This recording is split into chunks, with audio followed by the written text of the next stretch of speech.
Welcome to the Wolfe Power Club, the weekly podcast where we discuss energy, industry and politics. Ladies and gentlemen, welcome to the Wolfe Power Club, the biggest energy podcast on the Apple charts, and it's Extravaganza Week. It's International Energy Week, and I'm delighted to say we have the keynote speaker from the conference. We have Abbie from National Grid. Abbie, welcome to the podcast. Good afternoon. Lovely to be here today, Alex.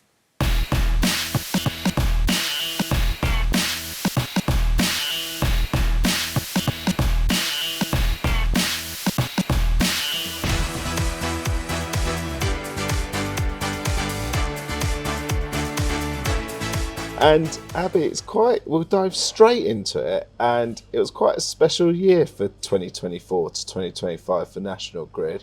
A whole sort of a change. There was the sort of largest rights issue on the UK stock exchange. There was the sale of the electricity system operator to the government and a massively ambitious plan for transmission projects. So looking back at it, what are some of the highlights you can share with our listeners? Well, I think you've just done a fantastic job, Alex. You've just made that a lot easier for me by highlighting some of the key developments that National Grid did in 2024. So you're right, raising a 7 billion equity release on the stock exchange was a monumental moment for us as a business. Probably because at the time we weren't sure if it was going to be as attractive and as successful as it was. It was great that it was oversubscribed too as well. So that was quite a key milestone for us because that really set us up for our very ambitious plans, which we managed to also materialize in 2024. So then looking at us for the next 5 years, investing 60 billion across our UK and US businesses to actually implement infrastructure investment for transmission and distribution across our 3 jurisdictions of England and Wales, which also connects us across to mainland Europe, and then also for Massachusetts and New York State in the US. So those are some big things. I think it is also what was really helpful for us last year was in a way reshaping our strategy. So my background is in strategy, so it's great to be here at this organisation at this particular pivot point for us as we then move into that energy network sharpened focus because there's so much that we need to be able to do and deliver. And, then focusing on that as an organisation and sort of recalibrating our portfolio that has been really useful. And then for me personally, I was previously working at the electricity system operator. So it was great to see that transformation for that particular organisation start and then become a fully established independent system operator. And then see the publication of the Clean Power 2030 plans that came through from the system operator and then also through government. So just a lot going on. And on top of that, just managing a busy day job. And I also managed to complete a policy fellowship at the Royal Academy of Engineering. So yeah, there's been a lot. And for our listeners, as the type of company and organisation that we're at, it was quite a significant year of sort of setting ourselves up for the latter part of this decade as we then progress with the energy transition. Abbie, every person in Britain has a view on how schools are run, how the NHS should be sorted, and definitely within energy, it's a bit similar. Everyone has a view of who should be connected to the grid. But how does National Grid plan on connecting the new renewable transition and distribution of power sources? So it's a really great question, Alex, but maybe before I dive in to answer that, let me take a step back and give a bit of a context about what National Grid actually does as a business and how we're set up. Because first of all, I think it's important to explain what we do and don't do. So as far as the UK is concerned, we are the transmission operator for England and Wales. So that's where we have the large cables that we're actually connecting for the large generation points into our network. We also own a distribution network operator, which covers the southwest, Wales, and then also the Midlands. And then the rest of the distribution network operators for electricity are operated by other organisations. And then the transmission networks across Scotland are also operated by others as well. National Grid also has interconnectors that connects mainland UK to Europe as well, that helps us with balancing surplus of renewables or different supply that we need to be able to help us to decarbonise. Then, as I mentioned before, so my role also straddles our US business. So we also have across in the US, we have gas and electricity across transmission distribution, and we also supply to end consumers. But coming back to your question about how to connect renewables and looking at it from both transmission and distribution. So I think probably the biggest sticking point really is around the transmission network, and that has been a bit of an issue for a while, and it's been talked about extensively across the industry and the broader business community, and has basically led to 2025 years being the year of let's sort out the connections process. And it's interesting to understand the history of that, really, because it's basically an outdated process of putting forward a connections queue on a first come, first served basis, which was originally set up to encourage lots of renewable projects to come onto line. But now we have a queue that is 3 times the capacity to what we actually need, even under the most ambitious scenarios. So we needed to sort that out. And that is really what NESO, the National Energy System Operator, is in line to actually do and coordinate what that actually means. Coming back to the National Grid, though, as the transmission operator, so what does that mean for us? We're really committed to sorting out and how we can connect those projects, the ones which are going to have the meaningful impact, and bringing on board decarbonised energy as quickly as possible, and therefore removing any of the frustration that customers or even consumers may see about the rumours they hear around the delays that are being experienced. And to be able to therefore connect those projects faster, that's why we're doing the grid upgrade. So I mentioned beforehand about that 60 billion investment. Well, 30 billion of that is really for the UK. And it's then how do we build that network to make sure that we have greater capacity in place, so we can work collaboratively with industry, government and the regulator to have the network in line with when the projects need to be built and also connected by. So therefore, what are we doing to connect them is really carry on with our plan of delivery. As I mentioned, what we need to do over the next 5 years is to get things ready from our side so that we can have a plug and play on those connections as quickly as possible, and so that we can encourage new jobs and the growth that we're looking for as a key enabler and not a blocker. It's fair to say at the end of January, the Financial Times, as ever, likes to report less positively than the Wolfe Power Club does. It is always maybe a bit more like critical, sensational. But it seemed to jump on a report that Cornwall Insights did. And just for our listeners, for balance, we have had a non-exec from Cornwall Insights on previous recordings. But it talked about that the stakeholders collectively were going to miss the 2030 clean power targets based on their research. Do you think that's fair, or do you think there's inaccurate analysis that's been done in both the reporting of that report and also the stick in that it perhaps sells more newspapers saying that something's going to be missed rather than saying, actually, we've got a nice constructive effort to achieve it? So where does the accuracy lie on that headline from the end of January? That's an interesting question. And it's an interesting question for multiple reasons, because sometimes it's probably more important to go back to the actual source of the ambition rather than talk about just where it's easy to criticise rather than to get behind and say, how do we do this? Because let's be honest, it's an extremely stretching target to be able to achieve everything that we're looking for getting clean power by 2030.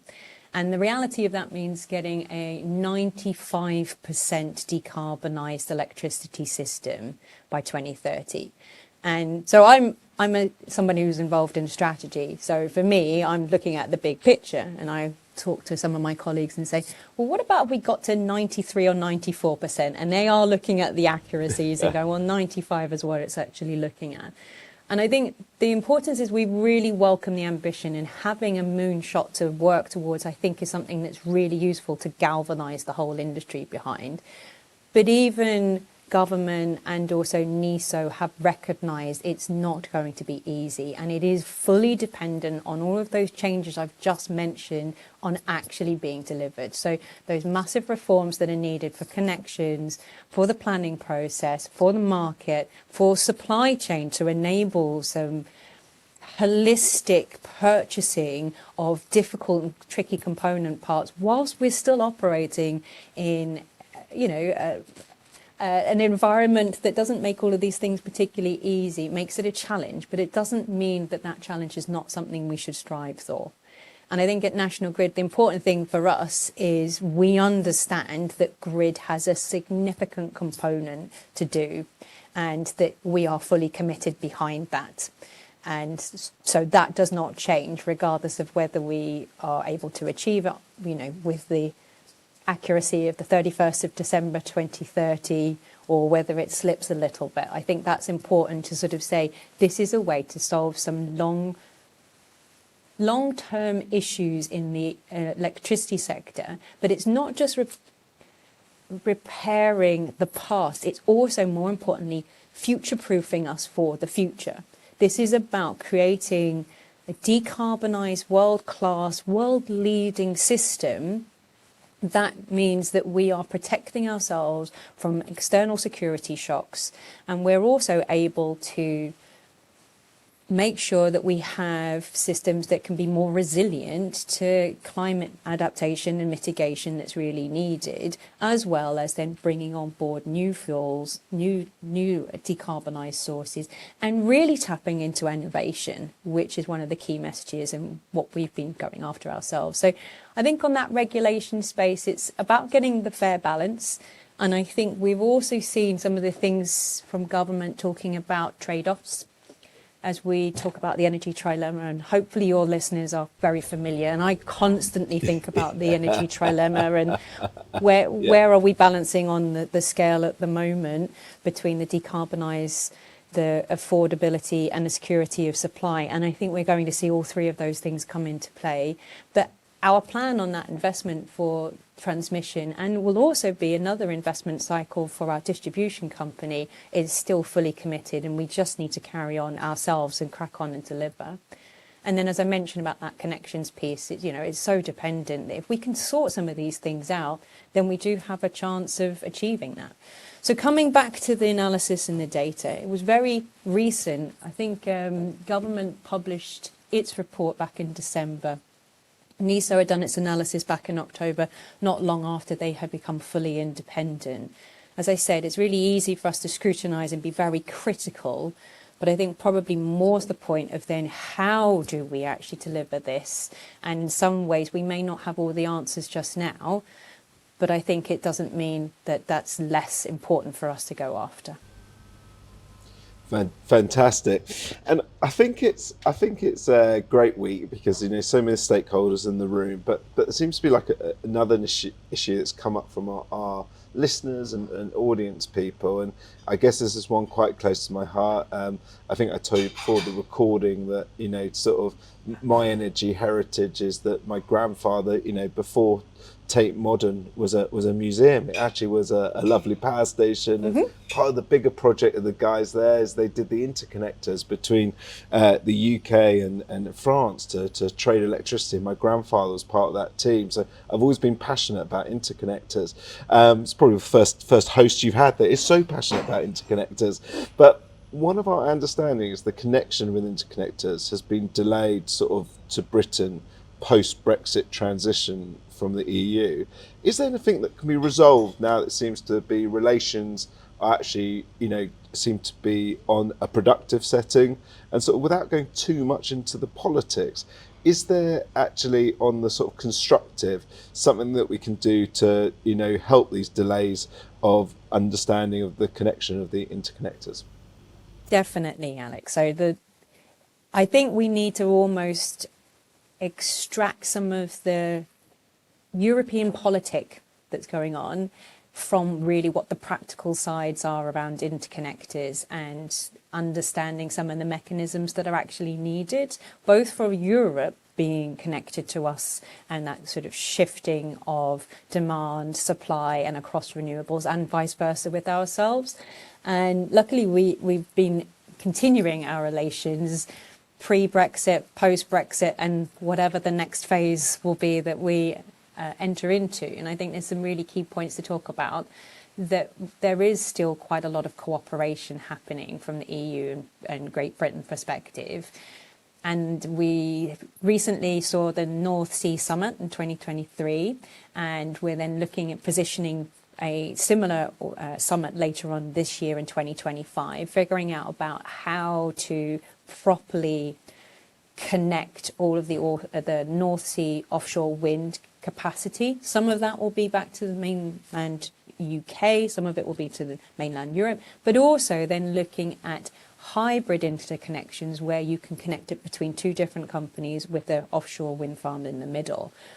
And then there's some mechanisms that need to be updated, realigned to be able to help that. So a key one really is the Carbon Border Adjustment Mechanism, or CBAM for short. We love a good acronym in the energy industry, and that's another one. And then you've got the energy transmissions sort of ETS linkage as well. So, these are ways of then saying, if you've got different schemes and different mechanisms, and you're then looking at how do we even track and monitor what we're doing to decarbonise, not just energy, right? It's one of those things, you work in the energy sector, you can become a little bit monolithic, but this is actually about decarbonising our entire economies. How do we make sure we have the right mechanisms in place to be able to track that and help us as a key enabling point rather than something that works against us? And there's some of the minutiae that's being worked out, and our teams are very clear on how we need to make sure that we've got the right cooperation happening, by also having teams that are embedded in Brussels, right? So they're still in the conversations, although maybe slightly differently than they were beforehand. So it's really getting those points of saying, if we're having our own separate pieces, the UK now, how do they need to align or match up, or why might they be different? And I think there's also, it's worthwhile understanding that there is precedent here. So Switzerland still operates in sort of a special environment compared to the rest of the European Union, and it has its own linked ETS scheme with the EU. So there are ways forward. I think in some ways where we are at this stage in 2025 is just helping to bolster that widened message of security with Europe, not just from a defence perspective, but also from an energy perspective. Yeah, no, I think it's spot on. It's, I think, why I get excited about International Energy Week. And we'll go into a bit more on this because the room is so varied, so many different countries. But as you say, industry is global, relationships are global, and although we obviously have to have sort of national borders in terms of things like defence and taxation, actually when you look at energy, when you look at carbon, it is always going to be global solutions that try and help it. But I do sort of have a sort of very specific, almost British question. Okay. And that's the huge setbacks in energy infrastructure. And I appreciate you guys aren't, as you explained in your early answers, you don't cover every part of it. But I'm just interested on the planning permission, piece. We have a new government that wants to resolve these issues. I have firsthand seen the challenges in that, even on off-grid stuff, like I was trying to put an HVO truck stop in, on one of the biggest motorways in Britain. And, we had 4 or 5 years of delays because essentially there was a debate between local residents, local councillors and ourselves at the time about whether it was green space and natural beauty. And all I could see was tens of thousands of vehicles going past every hour, and yet we still lost multiple times on it. And without going into too much details, that's just a symptom of many things across the UK when you try and do infrastructure.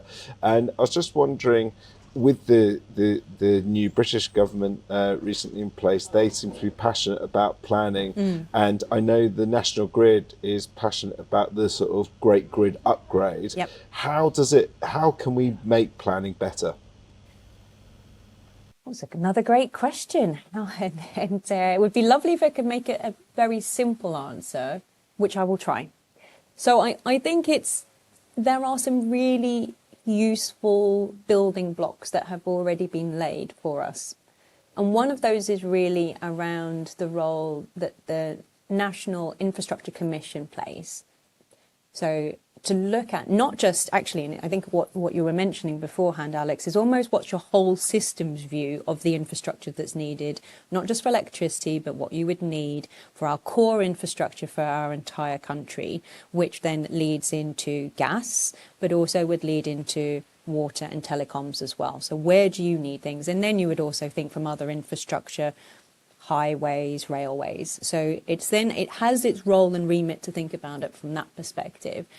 And then something they've been working on is really thinking through, well, what's the way to streamline the consenting for nationally strategically important, I think it's national significant infrastructure projects. So when you then are recognised that there is a significance behind this particular infrastructure piece, then you basically are able to galvanise that delivery of that infrastructure piece. Because it's not just, as I said beforehand, repairing some of the enduring things which haven't been upgraded. It is about that future proof. It's about that growth that we're looking to attract. And it's about making sure that we can have a successful, thriving, long-term economy for our country. So the further work that's been done there is looking at the reforms on planning, as I mentioned before. And, we're really looking at how those significant infrastructure projects match and align with the ones we already have in development, and if there are things and gaps that we need to be plugging on. And then making sure that we are allocating the right resource and capabilities ourselves, and those are being mirrored with the planning authorities, across the government, who really know how to actually expedite this, because that's really what you're saying is, how can we do this quicker, better, because it is then with a sort of a top-down approach. I will say there's another layer where you look at sort of from the localized piece too, and then we look at how we get the lining up of the timing of these bits. But as I mentioned before, the building blocks are very much in place, and now it's a case of how do we bring all of these things together. If you're looking at the local level, sort of the national strategic and significant pieces, and then the bits that the transmission operators and distribution companies need to be able to deliver on, and saying that, how do we remove those blockages? And it's not always going to be easy. So what's lovely though, and is International Energy Week really does bring the world together. The Energy Institute not only have got your good self as keynote speaker, but there's a wonderful collection of speakers coming ahead. We've been fortunate enough on the podcast to have many of the guest speakers come and do their specific podcasts, everything from flaring to e-fuels to today to National Grid. But what are you guys hoping to get out of International Energy Week? Because I say it's quite a unique opportunity that so many people from different communities are together, and obviously, as you explained with National Grid, you obviously are very what I'd call transatlantic company anyway, but essentially what would you like to get out of International Energy Week? So as with all of these type of engagement, especially when looking at a strategy role like myself, where the people I serve are my own company, I think it's really important to get an outside-in perspective. So one is to be able to stretch that thinking. Sometimes it's to confirm that what we're doing, others are fully embracing and saying, brilliant, internationally, we may not be quite where you are, but we are very much eager and watching you. But I think it's also useful to see what other parts of the broader sector are doing, because then that's where we can learn and we can innovate. And this is about having a collaborative approach to be able to address climate change, decarbonisation and achieving net zero. There is no one single entity that can do this by themselves. So the only way I believe that we can do that successfully is when we talk about failing fast, how many people actually say this hasn't worked, we've tried something again and it's actually better. So it's then those lessons learned that you can actually really get from valuable insight from, rather than just corporate promotions of how great we all are. And then sort of stretching that thinking, because as I mentioned, it's often difficult when you're in a sector or you're in a particular company or in a particular role to then see the bigger picture. So for me, I always love this type of engagement to remind me that whatever we do, we're still just only one part of it. And you can put whatever side you think, whether it's significant or small, because this is a global challenge that we need to rise to. And I think that's one of the beauties of being involved in something. It's more of an international piece, because you then get that chance of saying what else is happening that we could learn from. And I think that the only way we can do this is by learning from each other and sharing that. I think it's spot on, and I was once very fortunate to have dinner through my housemate, who's his grandson, no less, with one of the great scientists that Britain ever produced, of Sir Bernard Lovell, and obviously he did George Bank, and that was more about communications and Cold War. But what was fascinating, he was telling me that even in the most challenging parts of Cold War, is that the scientific community always got on very well, and then in periods of détente they always had a great catch up. And as you said, what they're always interested about, and I find it similar with energy, is whatever's happening in the bigger picture, there's just the inert engineer, strategist, commercial people who actually think, I really want to talk about how we can be that slightly better. And as you said, it's time to smash through that 95% barrier of what might be, doom-mongers saying can't be achieved and actually can be achieved as you get out the other side. So bearing that in mind, Abbie, who in your contacts book is the most relevant person that should be on a future episode of the Wolfe Power Club podcast? Oh, wow. Too many for me to just give an initial gut reaction to, but I would certainly love to follow up with lots of other ideas. I think the reality, Alex, is that we've got some great colleagues at National Grid. So something I'd want to mention is around, so I've mentioned about our core parts of the business, but we also have a fantastic innovation arm. We've invested $500 million in 50 energy startups as part of National Grid Partners. Now, they're based out of Menlo Park over in Silicon Valley, on an 8-hour time difference from ourselves, very much pumped into what is happening in that tech space. But that's really about how we can tap into those innovative startups that are actually looking to do things for the energy transition. And rather than us needing to create it ourselves, it's then saying, look, if there's others that we can help with their development, because they're then scaling up, and also help us with our own problems, and likewise help with other organizations. So that would be a great example, and perhaps speaking with the president of that particular unit would be a really good starting point for 10. We've got lots of other amazing work around the Big Work campaign, the big grid upgrade from transmission and distribution, interconnectors.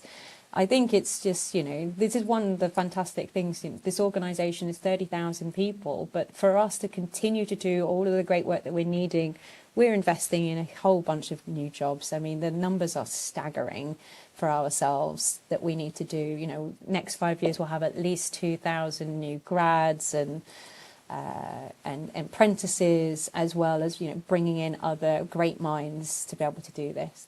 I think what's also really useful is understanding that an organisation like ourselves that's infrastructure related, we're building assets that are going to last for the next 40 years, and some of them that we're actually decommissioning have lasted for 70. So we have a longer term horizon that we need to think over, not just about the current flavour of whatever government is in power, that operates on 2, 4 or 5 year cycles, depending on midterms and local elections, and also, what's happening UK or US side. And I think that helps us sometimes with the perspective that for us, the world doesn't end in 2030. We are really mapping out things that will be towards the latter part of this century. And so that's where we are able to think across different time horizons. And that's what I love doing in my strategy role. Absolutely, absolutely fantastic. We'd love to have Silicon Valley on, as say, in the last few months, we've had Atlanta, we've had Texas, we've had Washington, but we've not had Silicon Valley. Oh, So we would you have to absolutely do a embrace trip out that. there, perhaps, you know? Always happy to, always happy to. But no, I'm a big believer in that tech space. Part of the reason I went from liquid fuels to AI and data space of energy is that I do genuinely feel that some of the tech breakthroughs we can do will be so married to energy transition that is a hugely exciting opportunity. Now, just before we go into our quick fire questions that we ask all guests, if people want to stay up to date with what National Grid's doing, what your department's doing, what's the best way for people? And obviously, there's some very lucky people that will be in the auditorium to hear your good self this week. But what's the best way people can stay in touch, Abbie, in terms of National Grid's progress and some of the exciting things you've talked about that strategy to deliver £60 billion worth of exciting energy developments? Great question. I think probably the one that I use to tap into, rather than just from their internal comms, is actually following us on LinkedIn, because then we have really short bite-sized videos and updates and reports and announcements, and that really works for the business community. But signing up to any of our newsletters via our main website is also very useful, and following us across the normal socials. But LinkedIn is my preferred one. That's a great shout, Abbie. And on LinkedIn, for all Wolfe Power listeners, if you follow Wolfe Power Club on LinkedIn before the 4th of March to celebrate International Energy Week, there is a £100 Amazon voucher up for a lucky winner. So that potentially could be your new set of Beats headphones, or something rather lovely hamper off the various treats that Amazon have to offer. So follow National Grid, follow Wolfe Power Club, and you'll be set on what's happening in the energy transition and future. But here are our quick fire questions, Abbie. Okay. So the first one is, where are you investing in the energy industry? Okay, so quickly, as I mentioned, we're doing that £60 billion investment in infrastructure, transmission and distribution, UK and US, but we've also, on top of that, set up a fund of $500 million to invest in 50 startups, which are all part of that energy transition. So I feel like we're covering that scale, and that covers everything from engineering solutions all the way through to customer solutions, AI, everything that we can do where we can throw at this to actually help us achieve the goal. I love that, Abbie. Both big capital stuff and also the entrepreneurial stuff. That is absolutely fantastic. The next one, and I'm going to be specific about the UK government, but I do appreciate that in your role that there's multiple governments you touch. But what would you like the UK government to do on energy policy in the next 12 months? Really simply, I think hold steadfast on the reforms across planning, connections, supply chain, market reform, because these have been things a long time coming. Let's now actually see them get delivered. I think it's a really great message. We actually had JM on, the big YouTuber who looks at car industry and stuff like that, has 140 million following. And JM was sort of saying, like, sometimes, like, the government, the change is almost the worst. He sort of said, like, we went from 2035 to 2030 on car tyres back to 2035. But he was like, you're not going to get world car makers suddenly being able to change things back and forth at the whim of a promise or a debate or a PMQs. And I think you're spot on. We want some consistency. And I would say that consistency and change now gives real opportunity. And I think that'll be a core message, certainly from industry across stakeholders, is let's have consistency now so we can build the opportunity. So I think that's great. But the final one is that I think that it's a bit like, as I said earlier in the interview, everyone's got an idea of how to make the NHS better. But I think we all know deep down, if the UK was a healthier population, it would just take the burden and ease off things. So what we often ask people, and the final quickfire question is, not your company, not the government, but what would you want energy customers to do in the next 12 months?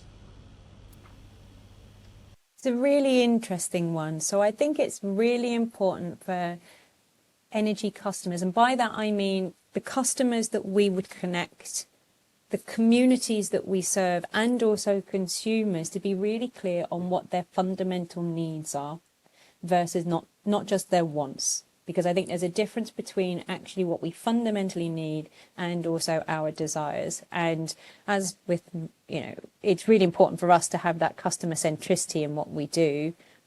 But I think we need to establish the nuances and differences, because for us to be able to deliver on those trade-offs, I think we need to know really what's absolutely do you need versus what's your sort of nicer to have pieces. And I think that helps, make sure that we've got the right focus for us, because, we don't want to be putting solutions through that customers don't actually need nor want.